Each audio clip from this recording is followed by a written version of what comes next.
What's going on, everybody? Good evening. It's a little bit later than I usually upload, but a couple things have been said today concerning the Seattle Seahawks and the impending free agency period that kicks off basically tomorrow morning. So, want to go through it real quick. Want to take a look at this. Kind of interesting.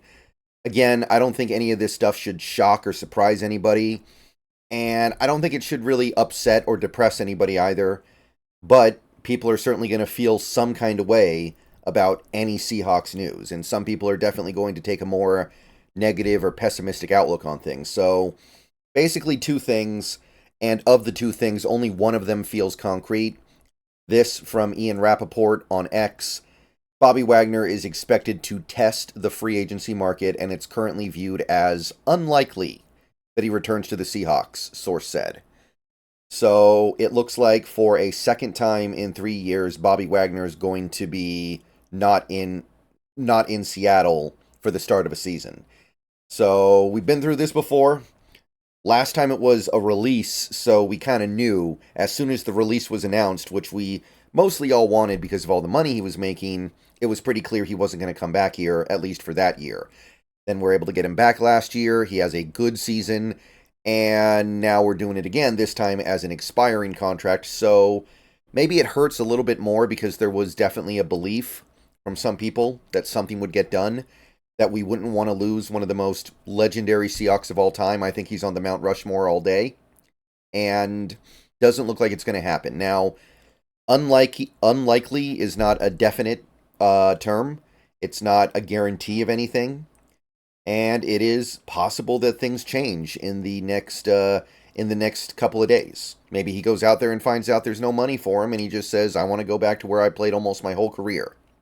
But Bobby Wagner led the league in tackles, dang near, or he did lead the league in tackles last year. Made All Pro, made the Pro Bowl, and is a surefire future Hall of Famer. So something tells me somebody out there is going to give him something. Some people were saying he might go to San Francisco to work with KJ Wright, which would be devastating.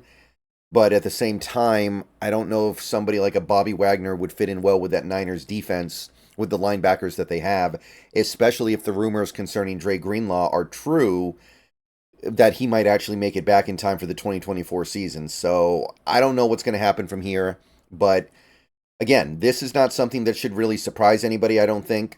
I said I wanted to bring Bobby back. I said I hoped that he would have some kind of place in the Mike McDonald defense, but I was very aware of the fact that an older linebacker like Bobby Wagner might just not have a place here. Mike McDonald's defense is going to call for certain things from his linebackers. He wants good athletes. He wants guys who can be versatile, guys who can do a lot of different things. Obviously, one of his claims to fame from Baltimore is he made Patrick Queen a great player. Patrick Queen, a younger, more athletic guy. One of the things that some people are excited about having him in Seattle to do is work with Jordan Brooks, who was a younger, more athletic guy. Bobby Wagner's not that guy anymore. He's not somebody who can cover receivers 40 yards down the field. He used to. I remember him covering Randall Cobb 40 yards down the field when he was a rookie, second-year player, third-year player, etc., etc. So there was a time when Bobby Wagner could do that stuff, but that time has passed, and I'm not surprised. And at the end of the day, I want to reiterate something. If Mike McDonald wants something, then we as the Seahawks organization should be open-minded, and we should work with him as much as possible to make sure he gets what he wants. So if he looks at Bobby Wagner and he goes, "I don't really think that guy's going to work in my defense," then we got to go with it. Or else what's the point of hiring him, right? What's the point of hiring a coach and then saying, "Oh, you got to take this player that you don't want because we like him, because the fans like him, because the former regime liked him." So whatever he wants to do, I'm going to be down with it. And if it doesn't produce results down the line, that's when I'm going to start wondering. But for now, I'm going to go with it. Because, again, what's the point of hiring a coach if you're not going to let him pick things as much as humanly possible? It's his scheme, it's his defense, it's his vision. He's got to work to fulfill it. So don't expect Bobby Wagner back. So honestly, at this point, I expect we're going to bring back Jordan Brooks. And my stance on that is going to heavily depend on the price. Don't know what he's going to cost. But there's a chance it's a big extension and it's something that will make a lot of Seahawks fans very unhappy. But again, I'm going to live with it. I'm going to live with whatever Mike McDonald wants to do. If he feels like he can turn Jordan Brooks into a Pro Bowler, then I'm willing to ride with him until it actually fails. You're going to get the benefit of the doubt right now as Mike McDonald, I think. You just got to do it because he just got here. You have no idea what he's going to be able to do at the head coaching level at the NFL. So I'm going to give him the benefit of the doubt in the way that I didn't give Pete the benefit of the doubt because he had been here for so long and failed quite a bit. So I'm going to need to see some failing from Mike McDonald before I start to look at this stuff and go, what's he doing? But yeah, Wagner doesn't look like he's coming back. Brooks, kind of expecting him more likely to come back now. There was also this. This was circulating on X earlier today. Ravens, Patrick Queen, Geno Stone, and Jadeveon Clowney may all join their former DC Mike McDonald with the Seahawks. I don't know. This just kind of strikes me as very clickbaity reporting. Like it's just attaching 3 high-profile players from the Ravens to follow the DC to Seattle. Like, yeah, no duh. It's a possibility that he wants to bring some of his old players with him. And like it doesn't, I don't know, this whole thing, like even if you go down to the roots of the source, which was ESPN, you look at it, I don't see anything solid there. I don't see anything definitive there. I just see like, the Baltimore Ravens had Mike McDonald as DC.